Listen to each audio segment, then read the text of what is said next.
Welcome back to my steam engine build diary. In this episode I'll be turning the flywheel and the pulley. We have a flywheel and a pulley. This is approximately 3 inches. This is just under 2 inches. They're both 7/8 thick. And the machining operations on them are pretty much the same as each other, just a different diameter.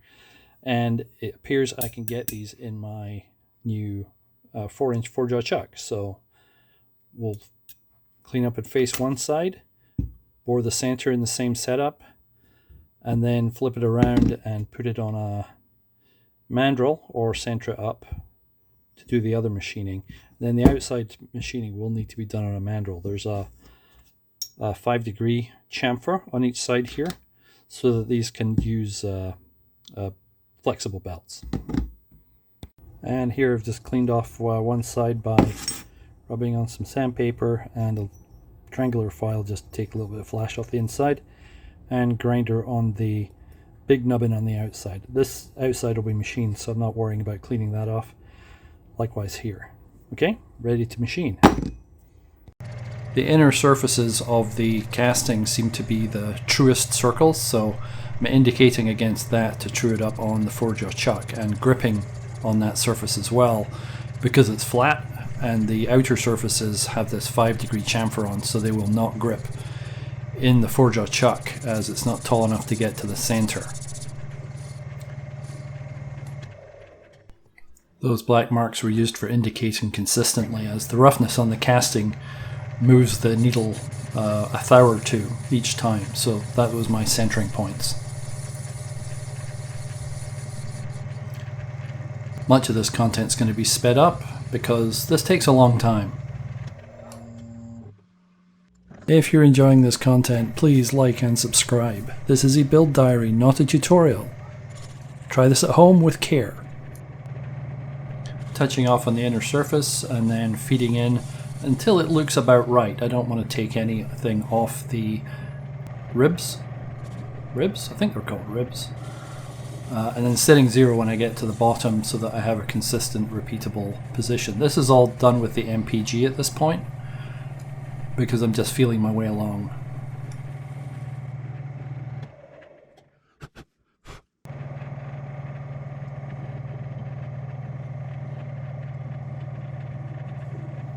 Facing the hub with the same tool.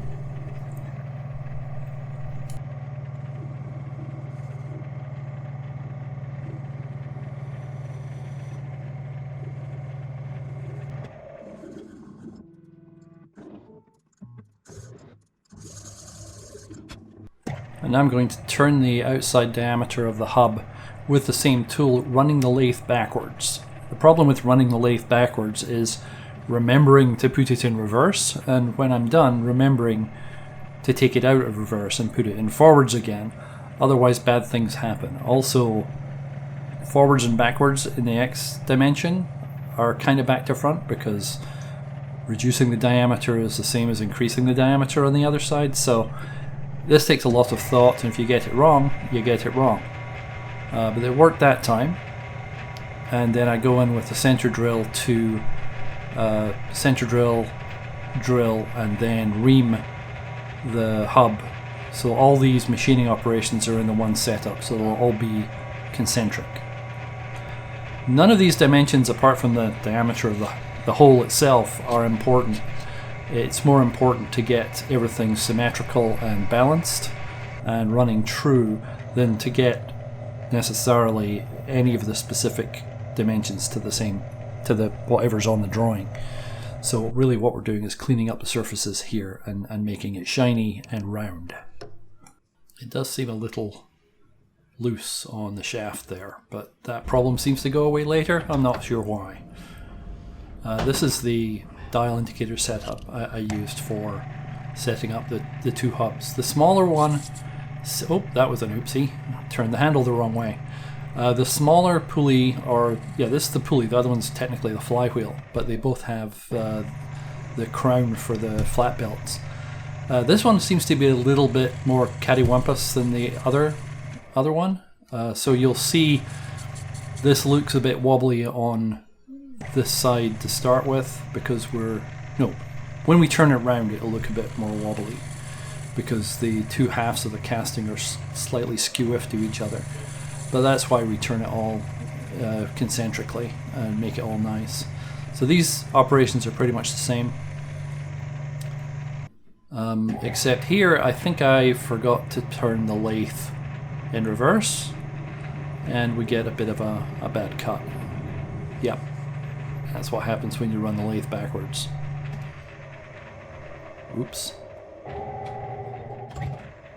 Yeah, you should also let the motor stop when you're changing directions. I was a little impatient there. It's not good for the machine. I was able to clean this up. It does come out slightly undersized from the other side, from the other hub, but it will be the other side too. But it's okay. It's not a critical dimension, and it all works out in the end.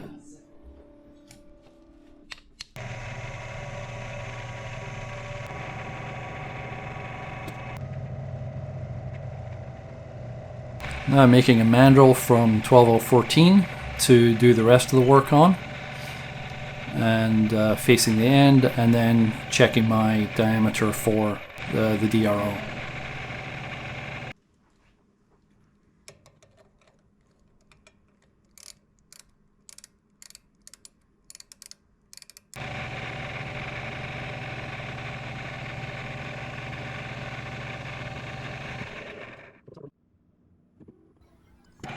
Bringing this down to 5/16, 0.3125, and we want this to be as close a fit as possible.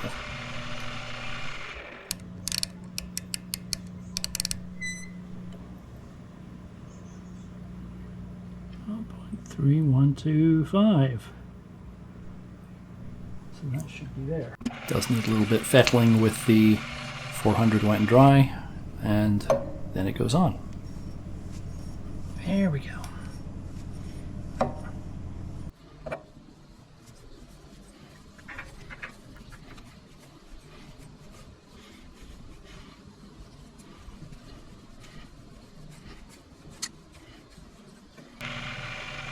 Turning down the end to 1/4 inch for a 1/4-20 thread.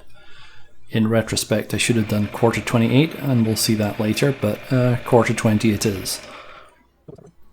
And we go in and we use my threading routine to mess up the thread completely. That's not right. Yeah, we'll explain that when it's done.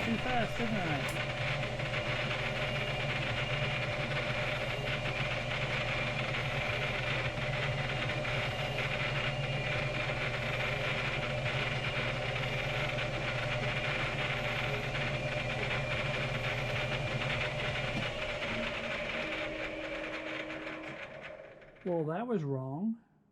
GoPro, stop recording. What went wrong? LinuxCNC has a base thread which is very fast and works in real time at very high frequency, and then it has a servo thread that runs at a lower frequency but is able to do math.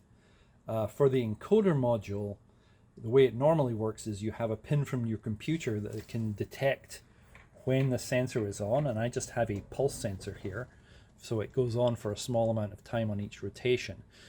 The encoder module would record when it happens. It also knows what the RPM is, and when the servo thread comes around, it will do math and calculate where you actually are in the rotation at that time when the servo thread is, and it adjusts the lead screw appropriately. So in this case it would be at 180 degrees, so it would know, oh, I'm halfway around from the pulse.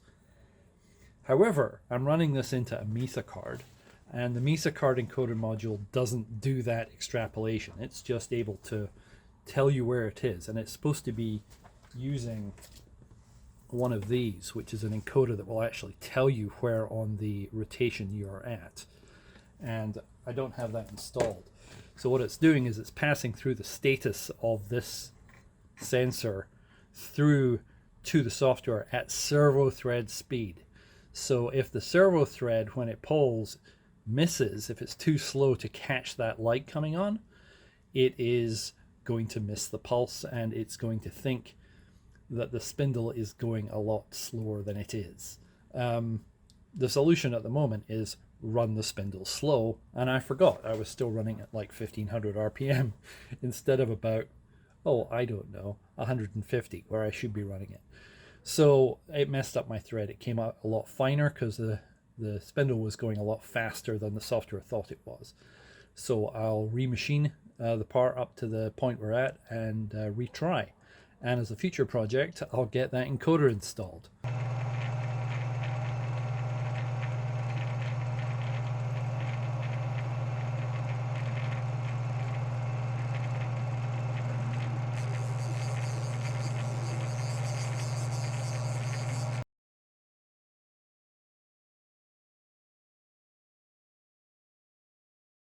My threading routine starts by trying to do a chamfer on the end, but the tool offset is set wrong here, so it actually misses the part. It then goes in and does a very light turn on the outside because the outside diameter of the thread is actually slightly less than the nominal diameter. So it does that first, and then it does the chamfer on the back end. These chamfers are a little deep because this is not a full form threading tool, so it's a bit pointy, so the root of the threads are coming out a bit narrow, which makes for a weaker thread, which is why I should have done a 1/4-28 thread, not a 1/4-20, and this will become important later.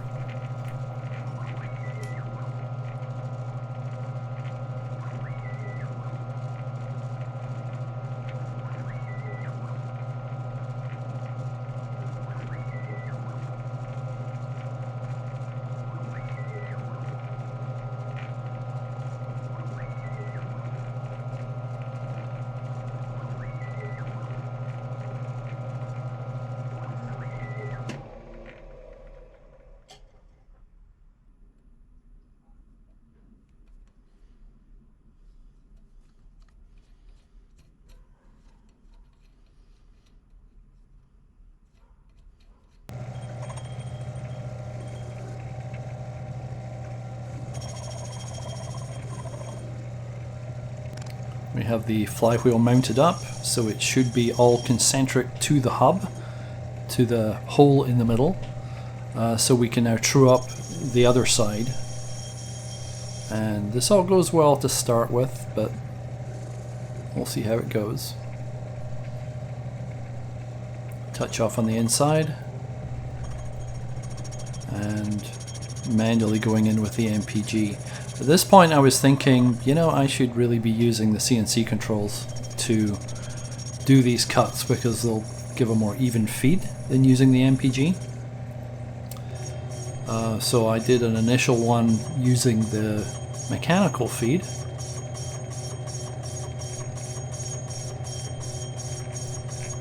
Which is kind of slow.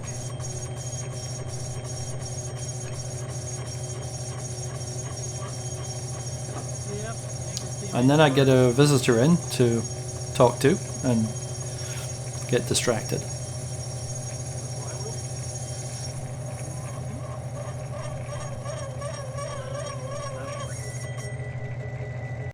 And then for the next pass I use the turning routine to do the boring, and of course that's the wrong routine, so I'm not really sure exactly what happened here, but it definitely wasn't right. Oops.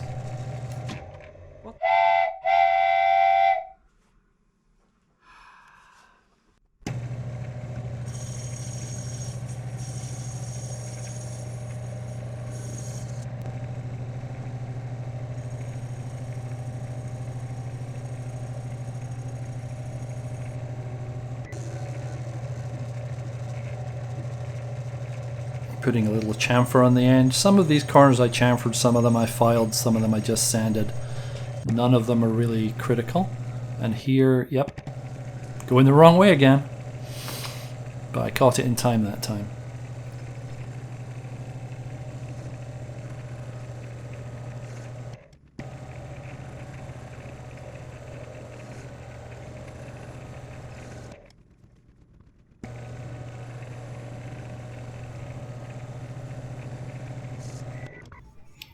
Switching over from the flywheel to the pulley.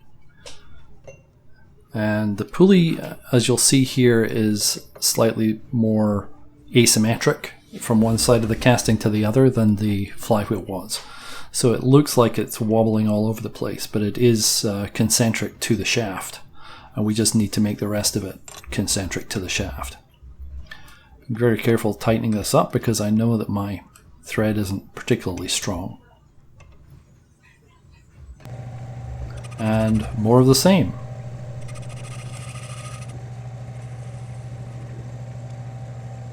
I switched to a smaller boring bar to get in here because the clearances would not allow for the larger one. These boring bars all have the same insert on them, this little tiny diamond shaped insert, but I tried and use the biggest one I can for rigidity purposes.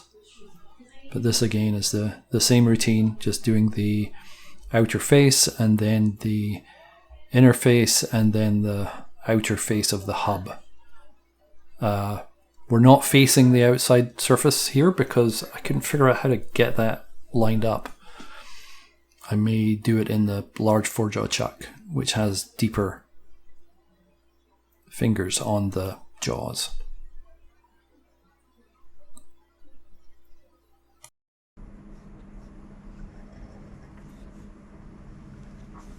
This was supposed to be a test pass with enough clearance, but it's not.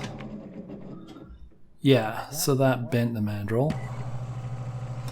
Okay, this is a clearance test on this little routine that goes up one side at 5 degrees and then down the other side. And then we go in about 50 thou and try. Oh, no, okay, we'll need to tighten up the nut a bit. Yep.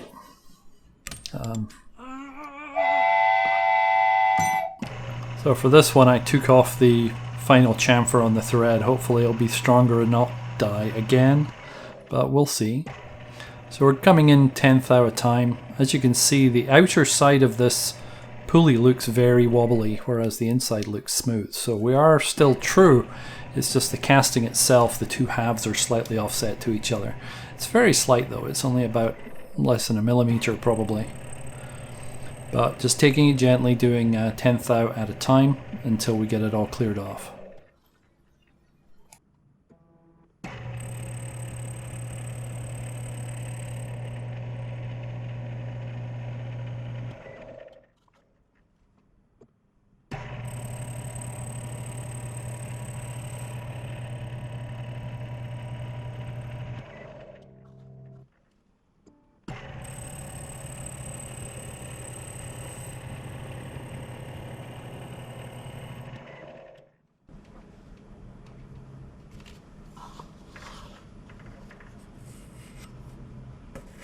Very rough. Very good. Very rough. So that's weird. I thought maybe that roughness was a fluke, so I do one more pass with this and then modify the routine to come from the outside to the center on both sides. And that seems to clear it up a bit.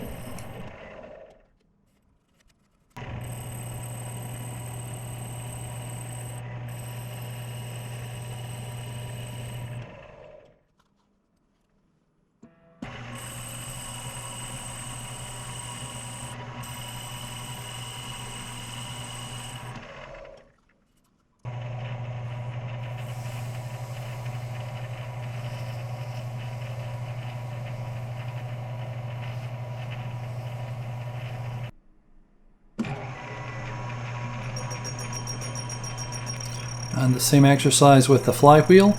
It is much more symmetric, so this goes a lot more smoothly.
One of the problems with the 3-in-1 machine is if you want to do a simple drilling exercise in the middle of all your turning, you have to strip down your lathe and set it up as a mill. And for these two little grub screw holes, I didn't want to do that. So this is over on the drill press, nothing's clamped down.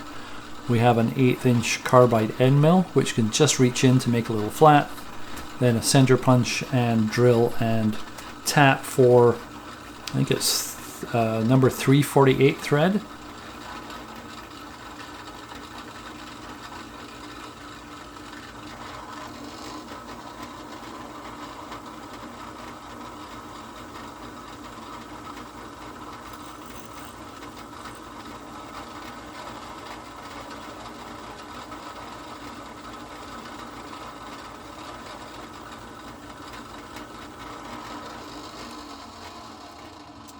I should have moved this over to the bench to do the threading, but I would have meant moving the camera. So here I am with my hand around the spindle of a pointy sharp thing that is turned off and has never turned itself on by accident, but this is not a good safety thing. This should be done on the workbench. And indeed, once I get it part of the way in, that's what I do.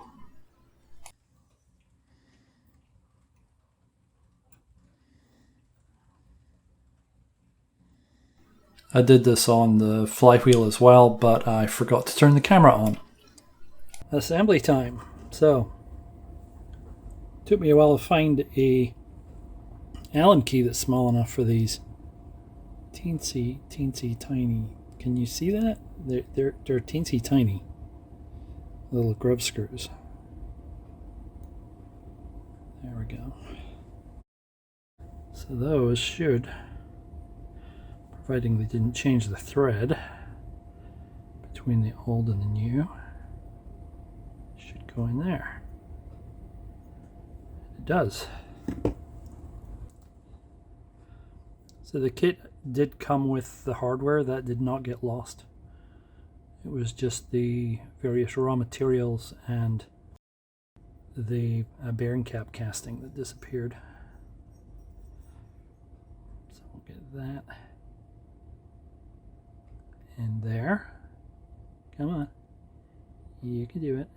20 degrees. There we go. Okay.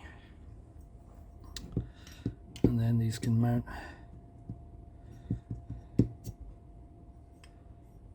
Let's do the grub screw on the outside.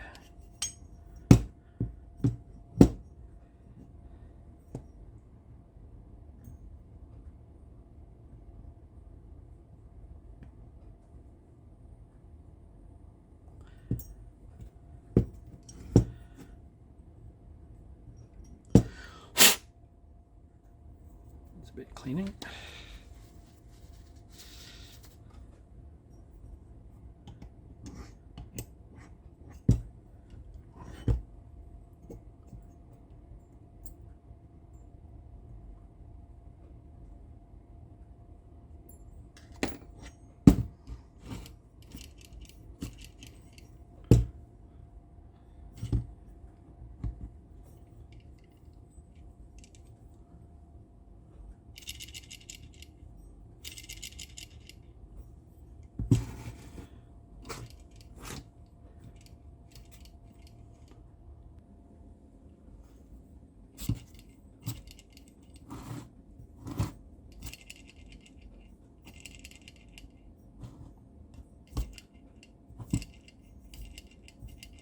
It spins.